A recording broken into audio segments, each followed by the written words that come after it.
Welcome class 9। इस video में हम स्टार्ट करेंगे इनिशियलाइजिंग अ वेरिएबल, यहाँ से पेज नंबर 52। ठीक है, तो चलो स्टार्ट करते हैं। Initialising a variable, when you declare a variable it may contain garbage value. Garbage value का मतलब क्या है? एब्सर्ड वैल्यू, मतलब प्रीवियस प्रोग्राम के कुछ वैल्यू। मान लो प्रीवियस प्रोग्राम में तुम ए वेरिएबल यूज़ किए थे, ठीक है। मतलब मेमोरी में एक स्पेस है जिसका नाम तुमने दिया है ए, ठीक है। वहाँ पे 500 तुम रखे, 500 वैल्यू, ठीक है। अब जब नेक्स्ट प्रोग्राम कर रहे हो तो ए इक्वल टू तुमको एक एक्सप्रेशन देना है, मतलब लिखना है a equal to B plus C, ठीक है। अब क्या होगा, अगर तुम इनिशियलाइज नहीं किए नए प्रोग्राम में तो प्रीवियस प्रोग्राम का जो 500 वैल्यू था a में वो यहाँ पे यूज़ हो सकता है। समझ में आया? मतलब प्रीवियस कुछ वैल्यूज़ को हम गार्बेज वैल्यू बोलते हैं या एब्सर्ड वैल्यू बोलते हैं, ठीक है। तो उसको हटाने के लिए इनिशियलाइजेशन करना बहुत ज़रूरी है। मतलब प्रोग्राम के शुरू में तुम लिख दो a इक्वल टू 0। जब तुम 0 दे के असाइन करोगे a को तो क्या होगा, उसमें जो प्रीवियस वैल्यू था वो डिलीट हो जाएगा, तब फ्रेशली a वैल्यू ले पाएगा, ठीक है। तो इसलिए इनिशियलाइजेशन ज़रूरी है। देखो, when you declare a variable it may contain garbage value, मतलब प्रीवियस कुछ वैल्यू कंटेन कर सकता है and can create a problem during the execution of your program, ठीक है। तो एग्जीक्यूशन के टाइम वही वैल्यू अगर फिर से यूज़ हो या कैलकुलेशन में आ जाए तो प्रॉब्लम हो सकता है, गलत रिजल्ट दे सकता है।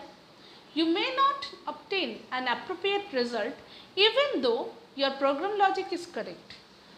नए प्रोग्राम को तुम एकदम करेक्ट तरीके से लिखे, लेकिन उसके बाद भी तुम देख रहे हो कि आंसर गलत आ रहा है, क्योंकि प्रीवियस जो वैल्यू था वो ठीक से डिलीट नहीं हुआ, इसलिए वही वैल्यू फिर से यूज़ हो रहा है जो यहाँ पे ज़रूरी नहीं है, ठीक है। तो इसलिए रिज़ल्ट गलत आ सकता है।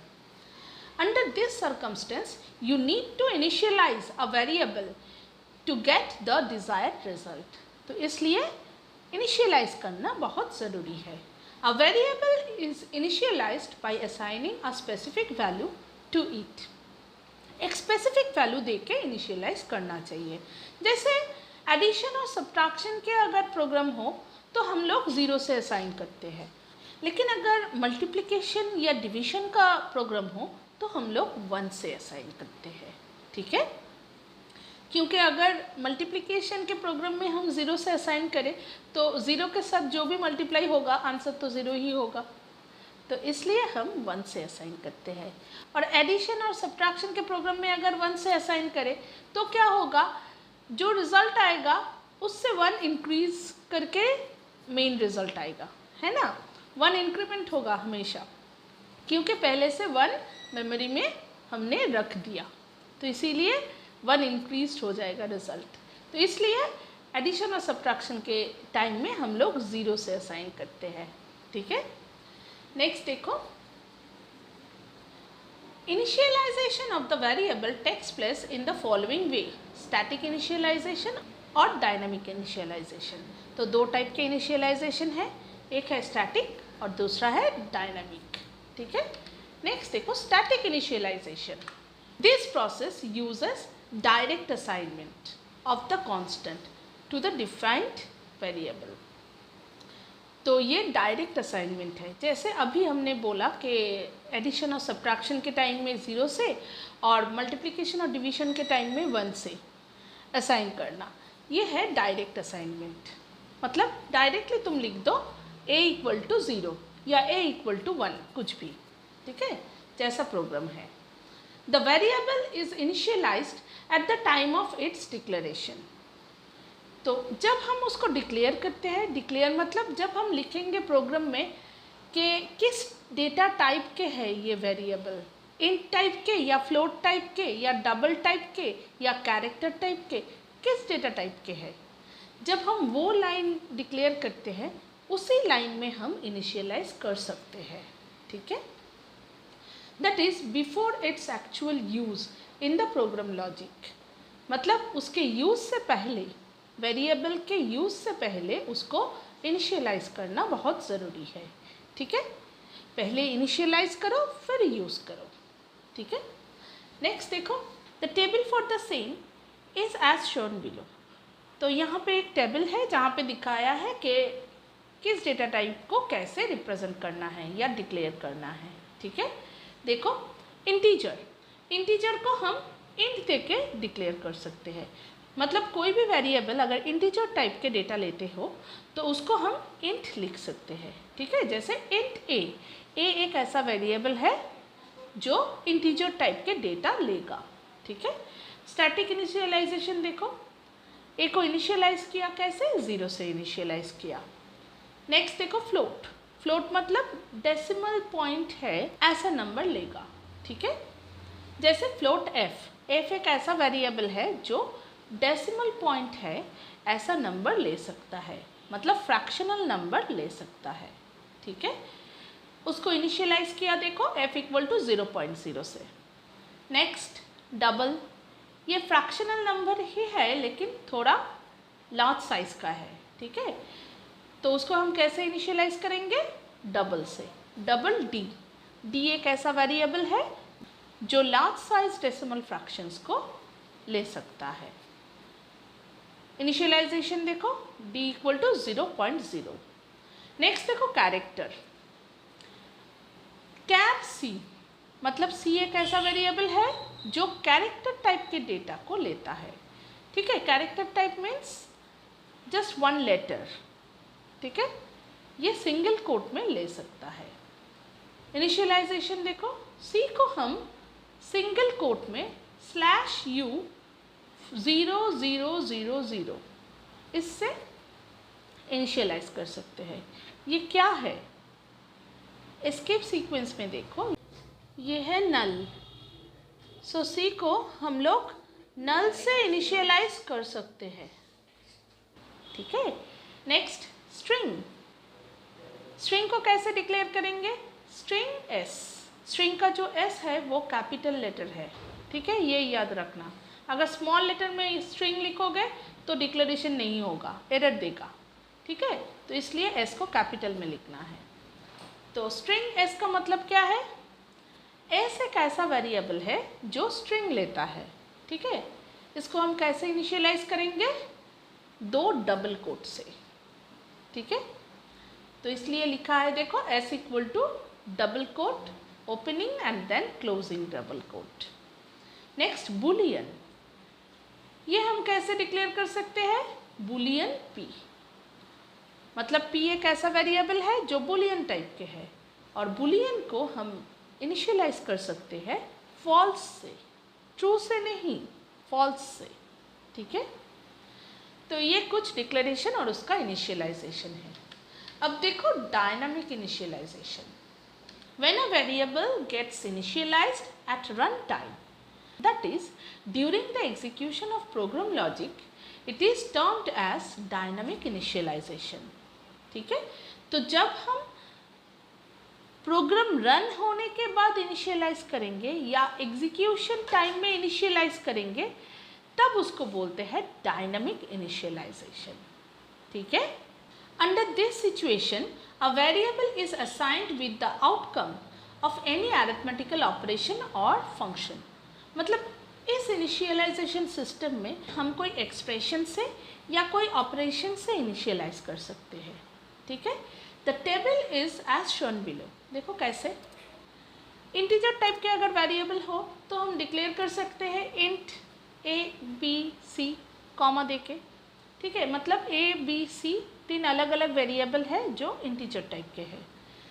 तो डायनामिक इनिशियलाइजेशन में देखो कैसे इनिशियलाइज किए, c equal to a plus B, तो यहाँ पे a प्लस बी एक एक्सप्रेशन है जिससे हमने c को इनिशियलाइज किया, ठीक है।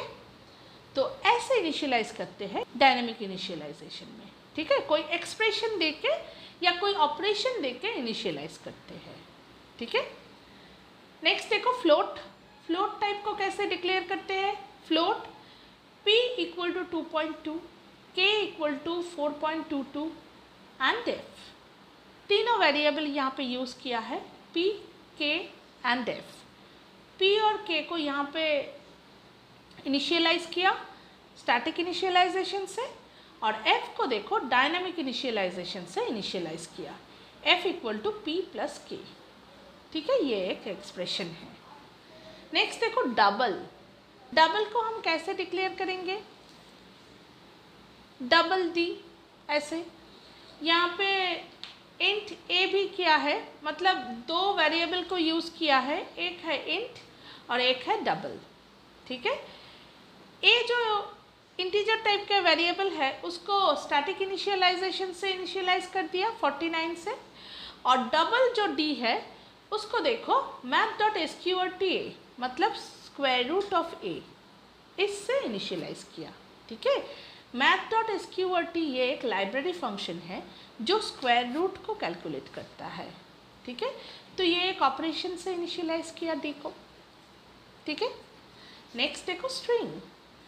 स्ट्रिंग से कैसे डायनेमिक इनिशियलाइजेशन करते हैं देखो।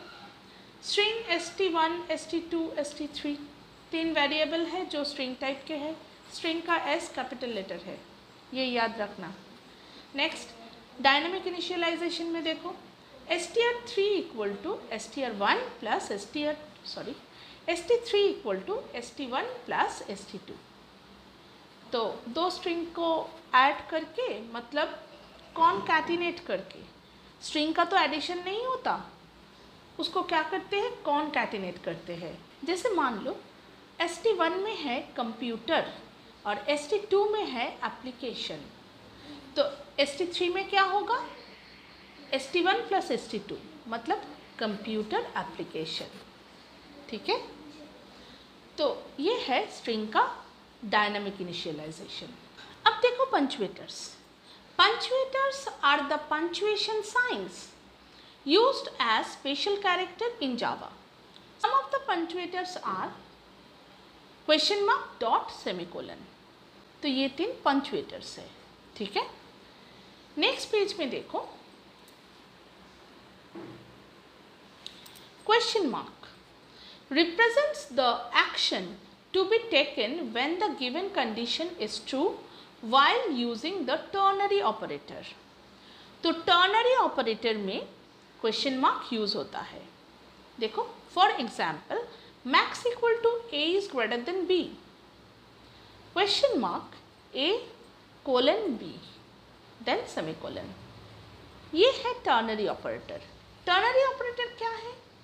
देखो max एक वेरिएबल है जहाँ पे हमने असाइन किया a is greater than b question mark a colon b इस एक्सप्रेशन को। तो कैसे ये एग्जीक्यूट करेगा? देखो a is greater than b, ये पहले चेक करेगा वो कि a में एक नंबर है और b में भी एक नंबर है, a क्या b से बड़ा है या b a से बड़ा है, ठीक है।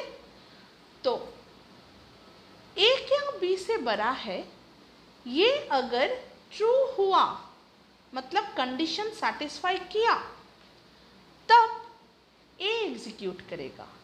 क्वेश्चन मार्क के बाद में जो a है, a वेरिएबल वो एग्जीक्यूट करेगा। लेकिन अगर कंडीशन फॉल्स हुआ मतलब b a से बड़ा है a नहीं, तो b एग्जीक्यूट करेगा। कोलन के बाद जो वेरिएबल है वो एग्जीक्यूट करेगा, ठीक है। तो ये है टर्नरी ऑपरेटर। टर्नरी ऑपरेटर में दो आउटपुट होते हैं, एक कंडीशन ट्रू होने से एग्जीक्यूट करता है और दूसरा कंडीशन फॉल्स होने से एग्जीक्यूट करता है, ठीक है। तो यहाँ पे क्वेश्चन मार्क यूज होता है। Then dot. is used to represent the scope of a function, that is a function belonging to an object or a class। मतलब कौन से ऑब्जेक्ट के फंक्शन है या किस क्लास के ऑब्जेक्ट है, ठीक है, उसको समझाने के लिए डॉट ऑपरेटर यूज होता है। ठीक है, फॉर एग्जाम्पल system.out.println, ये जो डॉट है ये इसका स्कोप एक्सप्लेन करता है। नेक्स्ट देखो java.io.star, ये भी वैसा ही java.io किस पैकेज के पार्ट है। ठीक है, next semicolon is used in the Java program as a statement terminator, ये statement terminator की तरह यूज होता है। It indicates the end of the statement, जैसे देखो जावा में इतना सारा जो एग्जाम्पल आप लोगों ने देखे, सब एग्जाम्पल ख़त्म होता है सेमीकोलन से। क्यों? क्योंकि सेमीकोलन एक टर्मिनेटर है। ठीक है, ये एक लाइन को दूसरे लाइन से अलग करता है, तो इसलिए हर एक स्टेटमेंट जावा प्रोग्राम में सेमीकोलन से ख़त्म होता है। ठीक है, any line continued after the semicolon is treated as the next statement. ठीक है, तो सेमीकोलन के बाद अगर कुछ लिखे तो वो नेक्स्ट लाइन की तरह ट्रीट होगा। ठीक है, नेक्स्ट देखो for example int a equal to 5, system.out.println a are treated as two separate statement in Java। ये दो जो लाइन है int a equal to 5 and system.out.println a, ये दो लाइन अलग अलग है क्योंकि यहाँ पे हर एक लाइन के लास्ट में एक सेमीकोलन है। ठीक है, तो int a equal to 5 एक लाइन है, उसके नीचे system.out.println a लिखेगा। ठीक है, नेक्स्ट है देखो separator. They are the special character in Java, special characters in Java which are used to separate the variables or the characters। तो ये वेरिएबल्स और कैरेक्टर्स को सेपरेट करता है। For example comma, brackets, curly brackets, square brackets etcetera. Comma in a Java program is used to separate multiple variables under the same declaration. तो एक ही declaration में अगर 2-3 वेरिएबल हो तो उसको हम कैसे सेपरेट कर सकते हैं? कॉमा से। जैसे हम लिखते हैं ना int a, b, c, तो a, b, c 3 अलग अलग वेरिएबल है जो इंटीजर टाइप के हैं, तो इसलिए हम a, b और c को कॉमा देके सेपरेट किए। ठीक है, next for example int abc, वही example. Next brackets. Brackets are used to enclose any arithmetical or relational expression। कोई भी arithmetical या relational expression को अगर express करना हो तो हम bracket use कर सकते हैं। ठीक है, जैसे हम लिखते हैं ना a प्लस बी को bracket देके फिर बाहर into c लिखे, मतलब पहले a प्लस बी करेंगे, उसके रिजल्ट के साथ c को मल्टीप्लाई करेंगे, जैसे हम लोग सिंप्लीफाई में करते हैं मैथ्स में। ठीक है, तो अगर वैसे टाइप का एक्सप्रेशन लिखना हो या कोई रिलेशनल एक्सप्रेशन लिखना हो तो हम ब्रैकेट यूज़ कर सकते हैं। Next, curly brackets are used to enclose a group of statement under a compound statement.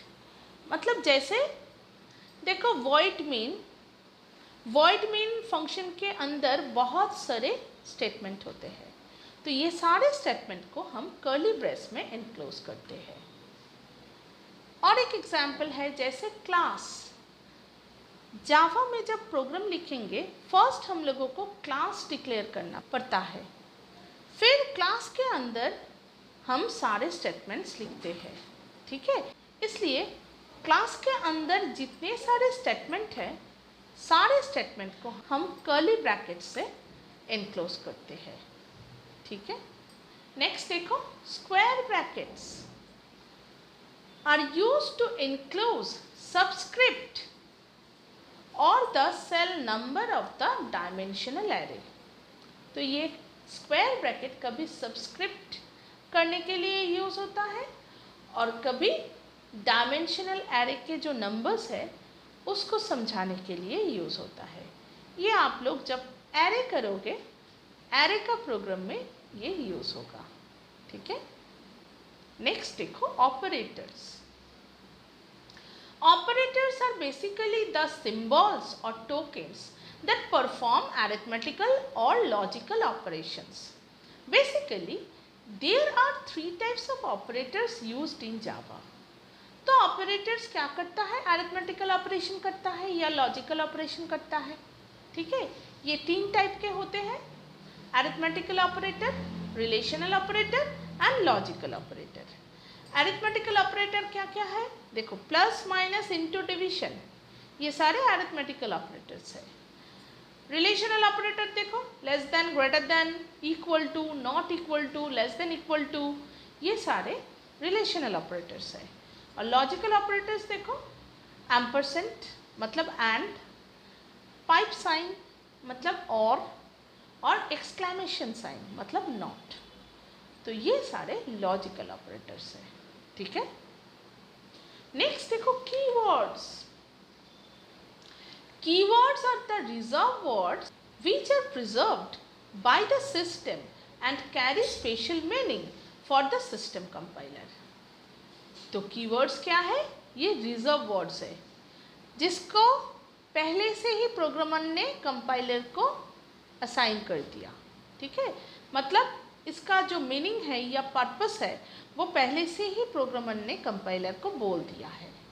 ठीक है, during the course of programming you need to use keyword to meet certain requirement.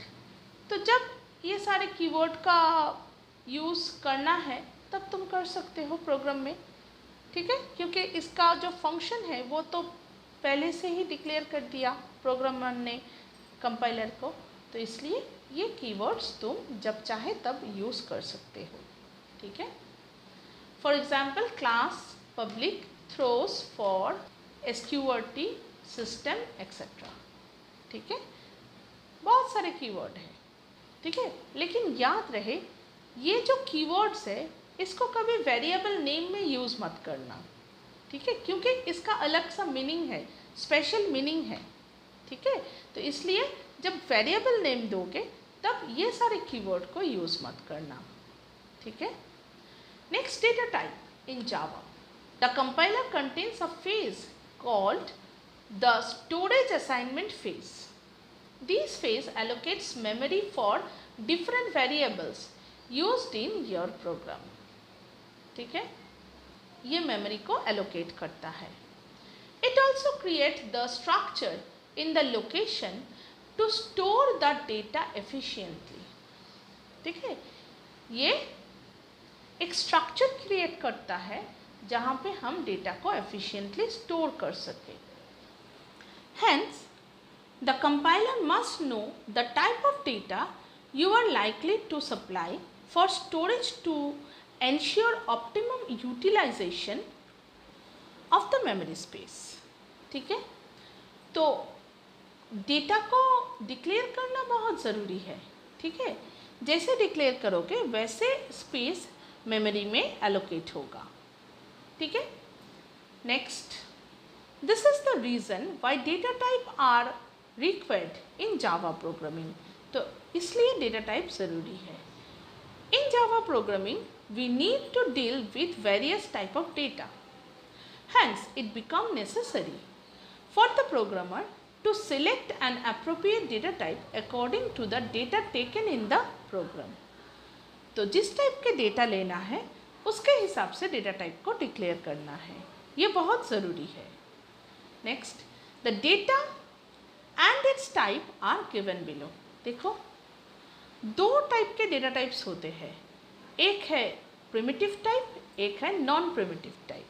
ठीक है, primitive type data को दो category में divide करते हैं, numeric, non numeric. Numeric को फिर से दो कैटेगरी में डिवाइड किया, इंटीजर्स, फ्लोटिंग नंबर्स, और नॉन न्यूमेरिक को दो कैटेगरी में, कैरेक्टर्स एंड बुलियंस। ठीक है, नेक्स्ट नॉन प्रिमिटिव में आओ। यहाँ पे तीन कैटेगरी है, क्लासेस, एरेज एंड इंटरफेस। ठीक है, नेक्स्ट देखो primitive data type, the data type which are independent of any other type. मतलब ये जो डेटा टाइप है ये इंडिपेंडेंट है।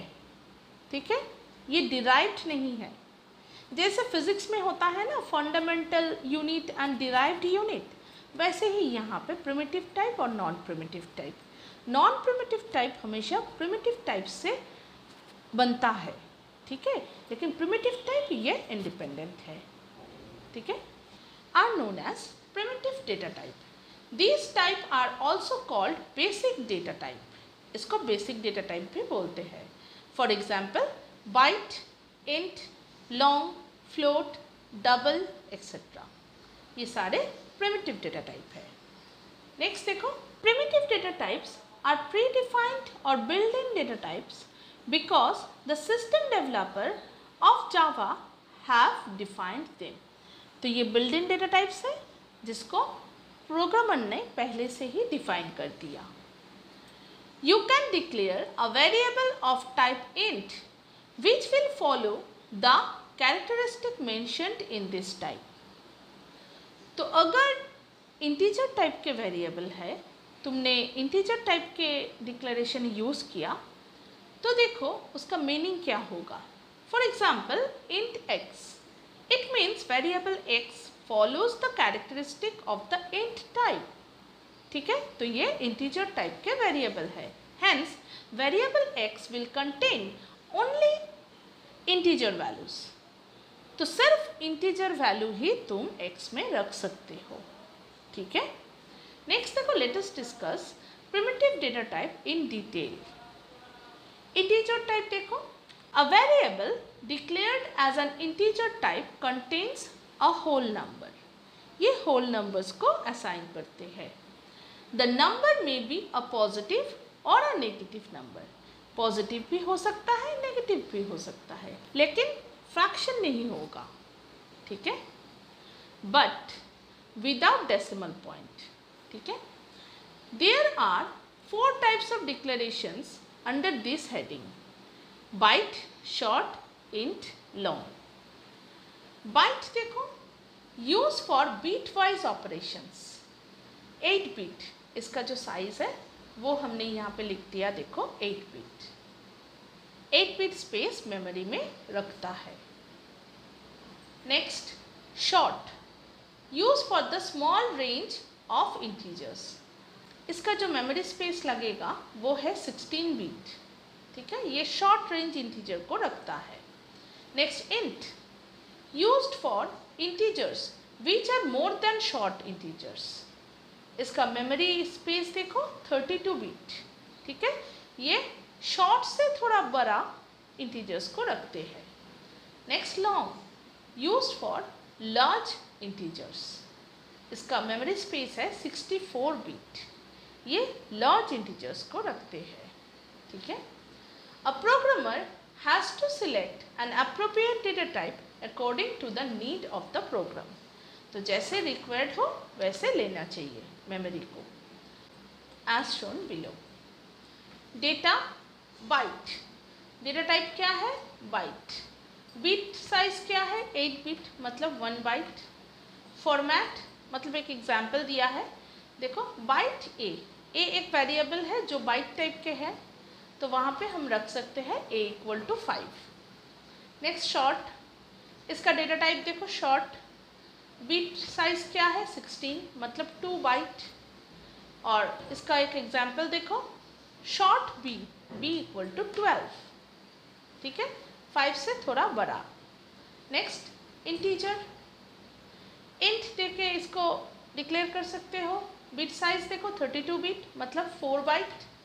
Format in C equal to 214, 12 से बड़ा।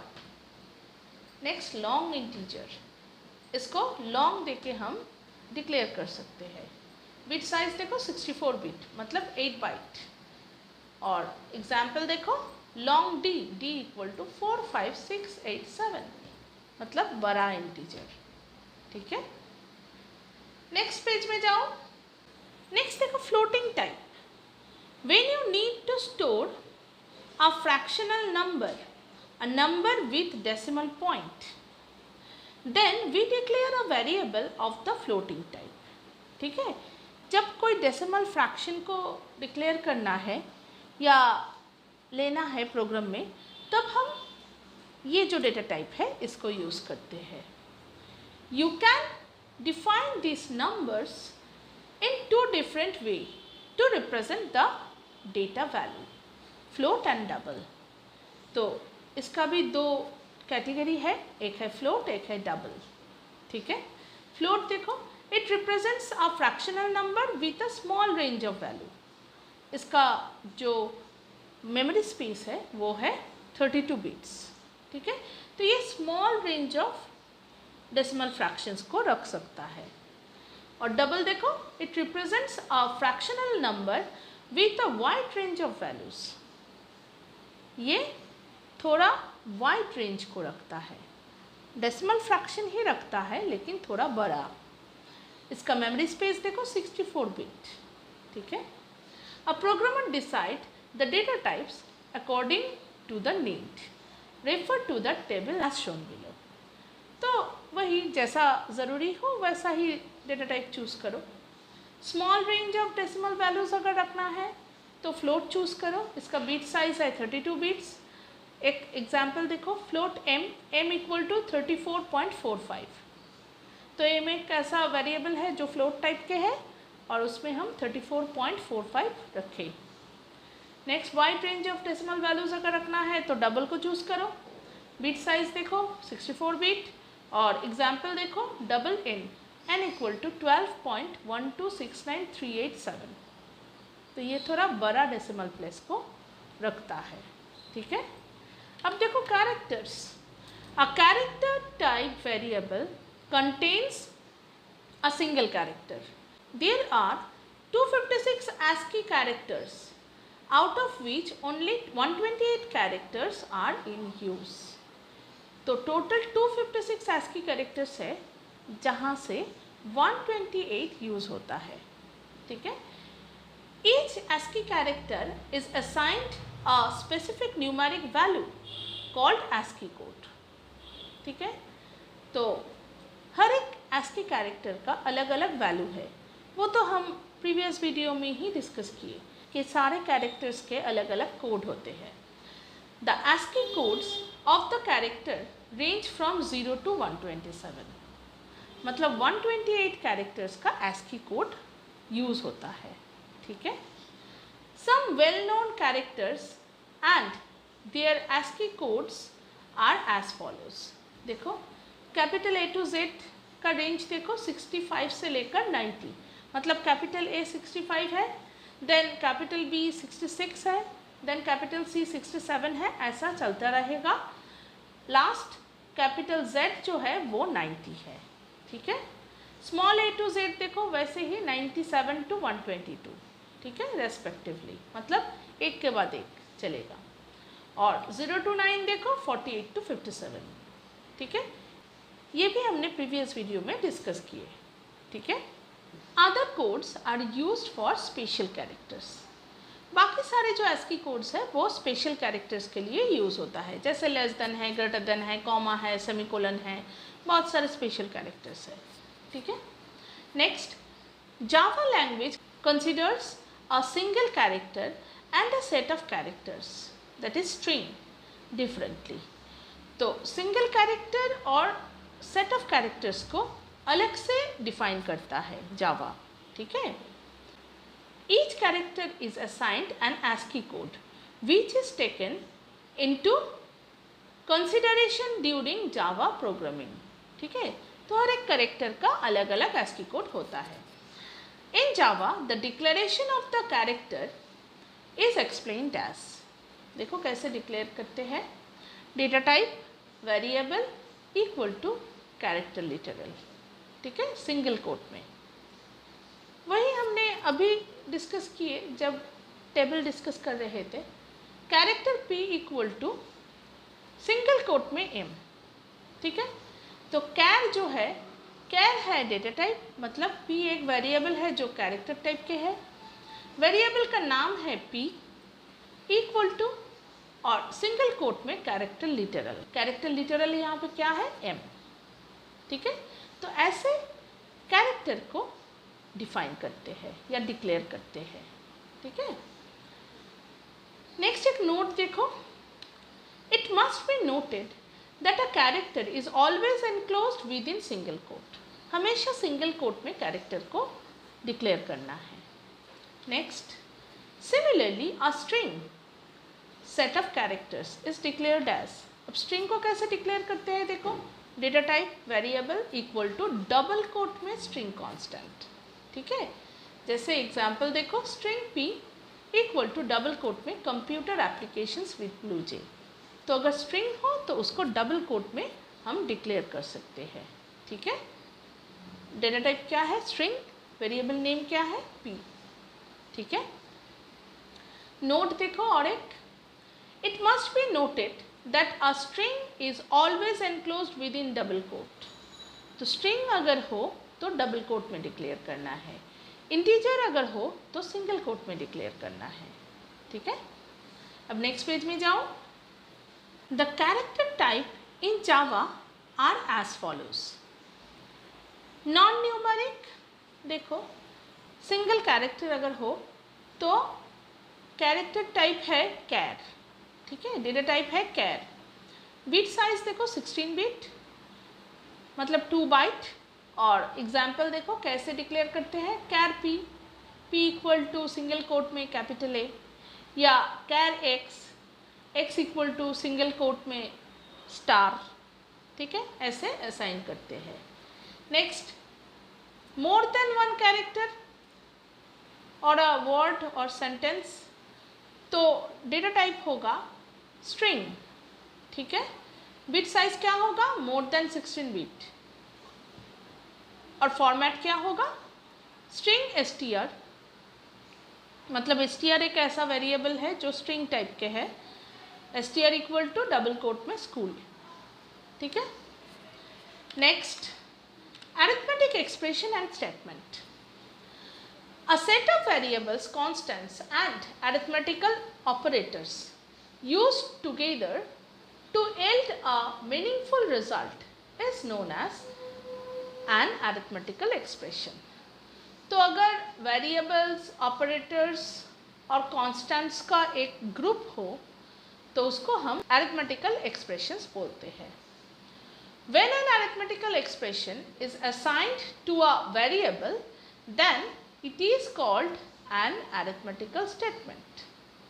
अगर arithmetical expression को किसी वेरिएबल में असाइन कर दिया, मतलब डायनामिक इनिशियलाइजेशन कर दिया, तो उसको हम बोलते हैं arithmetical statement, ठीक है। For example, d equal to b into B minus 4 into a into C, तो b into B minus 4 into a into C ये है अरिथमेटिकल एक्सप्रेशन, और d इक्वल टू से लेकर पूरा एक्सप्रेशन ये है अरिथमेटिकल स्टेटमेंट, ठीक है। नेक्स्ट देखो, type of arithmetical expressions, based on the data type the arithmetical expression is of the following two types, pure expression and impure expression. तो दो टाइप के अरिथमेटिकल एक्सप्रेशन होते हैं, एक है प्योर और एक है इम्प्योर। प्योर एक्सप्रेशन देखो, an arithmetical expression that uses all its components of same data type is known as the pure expression। मतलब जिस एक्सप्रेशन में एक ही टाइप के डेटा यूज होते हैं, इंटीजर तो इंटीजर ही यूज होगा, फ्लोट तो फ्लोट ही यूज होगा, कैरेक्टर तो कैरेक्टर ही यूज होगा, अगर एक डेटा टाइप यूज़ हुआ तो उसी एक्सप्रेशन को हम बोलते हैं pure expression. For example int A b int c equal to a plus b into 4। तो ए बी सी तीनों इंट टाइप के हैं, ठीक है, तो इसलिए ये है pure expression. In the expression shown above, all its components like a, b and 4 are integer type data. Hence it is a pure expression. Next देखो impure expression. An arithmetical expression in which one or more components are of different data type is referred to as an impure arithmetical expression or mixed mode expression. अगर 2-3 data type use हुआ expression में तो उसको हम बोलते हैं impure arithmetical expression, ठीक है। For example int a float f double d double s equal to a into f by d. तो यहाँ पे देखो ए जो है वो इंटीजर टाइप के है, एफ है फ्लोट टाइप के और डी है डबल टाइप के। तो बहुत सारे डेटा टाइप्स यूज़ हुआ है, तो इसलिए इस एक्सप्रेशन को हम बोलेंगे impure arithmetical expression, ठीक है। Here A, F and D are of different data types, hence it is an impure expression, ठीक है। Next, type conversion. In a mixed expression, the result can be obtained in any one form of its data types, ठीक है। तो देखो अगर बहुत सारे data type हमने यूज़ किए इनपुट देने के समय, लेकिन जब आउटपुट मिलेगा तब तो एक ही डेटा टाइप चाहिए जिसमें आउटपुट देगा, ठीक है। Hence it is needed to convert the various data type into a single type. तो इसलिए आउटपुट में जब हम रिज़ल्ट को ऑब्टेन करेंगे तब बहुत सारे डेटा टाइप को एक ही डेटा टाइप में कन्वर्ट करना होगा, ठीक है। तो इसलिए आउटपुट में जब डेटा देगा कंप्यूटर तो वो क्या करेगा, उसी सारे डेटा टाइप्स को एक डेटा टाइप में कन्वर्ट कर देगा, ठीक है। Such conversions is termed as type conversion. तो इसको टाइप कन्वर्शन बोलते हैं। In Java type conversion takes place in the following 2 way. तो 2 टाइप के टाइप कन्वर्शंस होते हैं।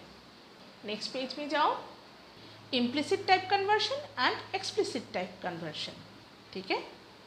इम्प्लिसिट टाइप कन्वर्शन देखो, in a mixed expression the data type of result gets automatically converted into the highest data type available in the expression without any intervention of the user. तो implicit में क्या होता है, जो highest data type है, मतलब जिसका precedence बहुत ज़्यादा है या जिसका प्रायोरिटी बहुत ज़्यादा है, उसमें अपने आप कन्वर्ट हो जाता है बाकी सारे डेटा टाइप्स, ठीक है, विदाउट यूजर्स इंटरवेंशन, ठीक है। This system of type conversion is known as implicit type conversion और कोएर्शियन, ठीक है। तो इसको कोएर्शियन बोलते हैं। हायरार्की ऑफ डेटा टाइप्स देखो, मतलब किसका प्रायोरिटी ज़्यादा है, देखो डबल का प्रायोरिटी सबसे ज़्यादा है, ठीक है, और बाइट का प्रायोरिटी सबसे कम है, ठीक है, और बाकी सारे रेस्पेक्टिव, मतलब बाइट से ज़्यादा कैर, कैर से ज़्यादा शॉर्ट, शॉर्ट से ज़्यादा इंट, इंट से ज़्यादा लॉन्ग, लॉन्ग से ज़्यादा फ्लोट, फ्लोट से ज़्यादा डबल, ठीक है। तो यहाँ पे एक एग्जाम्पल दिया है, देखो for example int a long b long c, c equal to a plus B. तो इसका जो रिजल्ट होगा वो लॉन्ग में होगा। कैसे, देखो इंट और लॉन्ग को ऐड कर रहे हैं, लॉन्ग का प्रायोरिटी ज़्यादा है तो इसलिए लॉन्ग में कन्वर्ट हो गया आंसर, ठीक है। तो इसको कहते हैं इम्प्लिसिट टाइप कन्वर्शन। नेक्स्ट देखो, the hierarchy shown above indicates the increasing order of the data type. If 2 data of different data type are operated upon, then the result automatically gets converted to their highest data type, ठीक है। You must have noticed that 2 values int and long type in the expression shown above will result in the higher long type value। वही हमने अभी discuss किए कि अगर int और long में ऑपरेशन हो तो रिजल्ट लॉन्ग में आएगा क्योंकि उसका ऑर्डर ज़्यादा है। ठीक है, Hence, you must declare variable c as long type। तो इसलिए वेरिएबल c को लॉन्ग डेटा टाइप में डिक्लेयर करना है। कंसिडर द फॉलोइंग इलस्ट्रेशन, और एक एग्जांपल दिया है, देखो, char c int i float f double d d equal to c plus i plus f by d. तो पहले डिवीजन होगा, फ्लोट और डबल में ऑपरेशन तो रिजल्ट आएगा डबल में क्योंकि उसका ऑर्डर ज़्यादा है। अब डबल और इंट में ऑपरेशन रिजल्ट आएगा डबल में क्योंकि डबल का ऑर्डर ज़्यादा है। और फिर डबल और कैर में ऑपरेशन रिजल्ट आएगा डबल में क्योंकि डबल का प्रेसिडेंस ज़्यादा है या ऑर्डरिंग ज़्यादा है। ठीक है, तो the result obtained in the illustration shown above is of the type double। ठीक है, hence the resulting variable d must be a double data type। ठीक है, तो d को डबल डेटा टाइप का होना चाहिए। It is further to be noted that Java language is very powerful on data type operation। Java language data type operation में बहुत powerful है। So the user must be very careful of using suitable data types while writing any Java expression. तो इसलिए user को ध्यान रखना चाहिए। ठीक है, अगर इंटीजर टाइप डिक्लेयर करके float type of data initialise कर दिया तो एरर देगा। ठीक है, नेक्स्ट पेज में जाओ। Suppose the user want to calculate area of a trapezium। The data type and the formula to calculate area are shown below। Float a, b, h and area। तो चार variable है a, b, h, area, सारे comma देके separate किया है और सारे float type के हैं। Area equal to 1/2 into a plus b bracket में, उसके बाद इंटू h। तो यहाँ पे क्या होगा देखो, at the time of execution you will get confused as the area will always result in 0। तो यहाँ पे एरिया इक्वल टू 0 देगा। क्यों? क्योंकि देखो सारे फ्लोट टाइप के डेटा है लेकिन 1 और 2 ये इंटीजर टाइप के हैं, तो इसलिए कंपाइलर कंफ्यूज हो जाएगा। ठीक है, और वो क्या करेगा, 1/2 मतलब 2 से अगर 1 को डिवाइड करेंगे तो क्या आएगा 0.5। तो 1 और 2 इंटीजर टाइप के हैं तो इसलिए वो 0.5 को नहीं लेगा, सिर्फ इंटीजर पार्ट को लेगा, मतलब 0 को लेगा। तो 1/2 क्या होगा, यहाँ पे 0 होगा। अब 0 से जो भी कुछ तुम मल्टीप्लाई करोगे आंसर तो 0 ही आएगा, तो इसलिए एरिया यहाँ पे 0 आएगा। लेकिन तुम अगर 1.0 divided by 2.0 into a plus b bracket में फिर इंटू h अगर लिखोगे तो करेक्ट रिजल्ट आएगा। ठीक है, तो इसलिए बोलते हैं कि जावा डेटा टाइप्स को लेके बहुत सीरियस है। ठीक है, देखो, at the time of execution you will get confused as the area will always result in 0 for whatever may be the values of the variable a, b and h। a, b और h का कुछ भी value हो लेकिन 0 ही आएगा result. This is because the result of the division 1/2 is implicitly an integer type, that is 0, not 0.5। 0.5 नहीं लेगा, 0 लेगा integer part को। When this value is multiplied with the other data values, it will yield the final result as 0. The above expression can be rectified as shown below to get the desired result। Area equal to 1.0 divided by 2.0 into a plus b bracket में into h। अगर 1.0 by 2.0 अगर लिखोगे तो required result आएगा या correct result आएगा। ठीक है, अब देखो explicit type conversion। Explicit type conversion is another way of type conversion in which the data type gets converted to another type depending upon the user's choice. ठीक है, तो explicit type क्या है? अगर यूजर्स चॉइस के मुताबिक result दे, मतलब user जिस डेटा टाइप में चाहेगा उसी डेटा टाइप में रिजल्ट देगा. ठीक है, इसको हम बोलते हैं एक्सप्लिसिट टाइप कन्वर्शन. ठीक है, this means that the user demands the system to get the result in the desired data type. ठीक है, कोई भी हायर ऑर्डर हो लेकिन रिजल्ट यूजर जैसा चाहेगा वैसा ही मिलना चाहिए. ठीक है, मतलब फोर्सफुली अगर डेटा टाइप्स को चेंज करना हो तो उसी टाइप के कन्वर्शन को बोलते हैं एक्सप्लिसिट टाइप कन्वर्शन. ठीक है, when the data type gets converted to another data type after the user's intervention, the type conversion is known as explicit type conversion. जब यूज़र के इच्छा के अनुसार डेटा टाइप्स को चेंज किया जाता है तब उसको बोलते हैं explicit type conversion. For example, int a comma b, float x equal to float a plus b. देखो, a और b दोनों इंटीजर टाइप के डेटा है लेकिन x है फ्लोट टाइप के, तो इसलिए यूज़र चाह रहा है कि a प्लस b जो होगा वो फ्लोट टाइप के रिजल्ट देगा.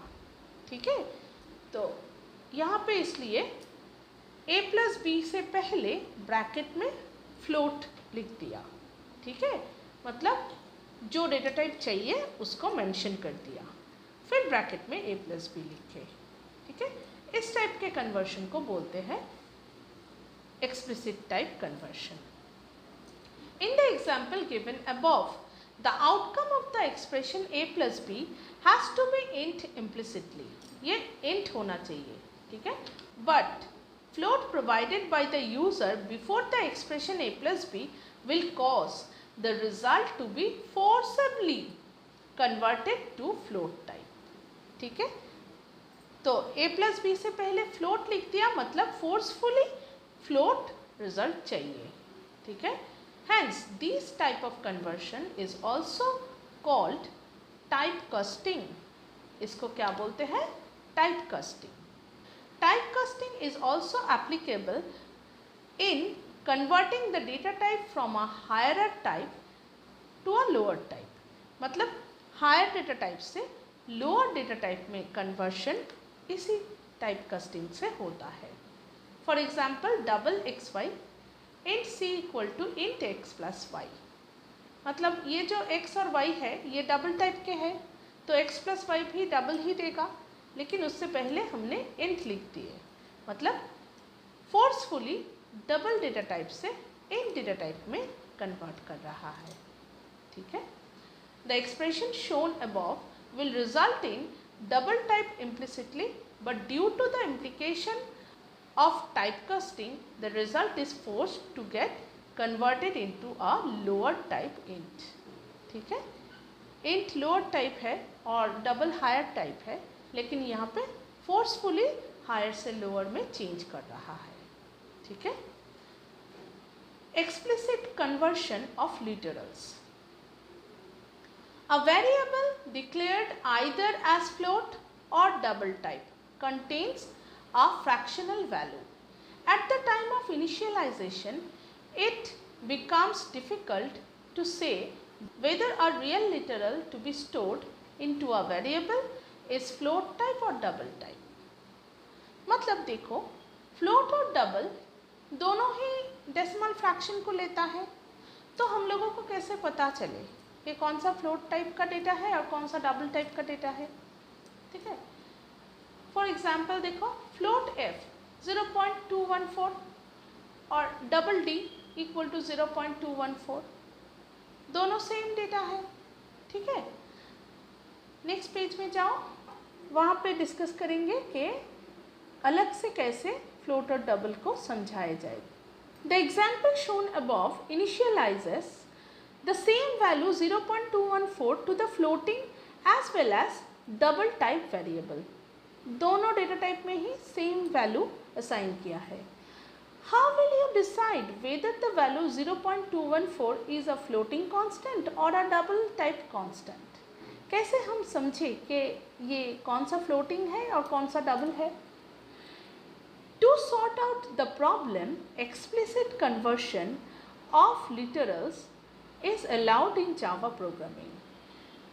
तो इसलिए explicit conversion of literals को लाया गया है। The literal to be initialized into the floating type variable and double type variable must be suffixed with capital F and capital D respectively. मतलब अगर floating number हो तो capital F को use करो और अगर double number हो तो capital D को use करो suffix में, ठीक है। देखो कैसे use कर रहा है। Float f equal to 0.214 f, capital F. Double D equal to 0.214 capital D. ठीक है। Now it is clear that the value 0.214 f is a floating literal assigned to the variable f and 0.214 capital D is a double type literal assigned to the variable small d. ठीक है। A similar problem may arise during the initialization of integer and long type variables.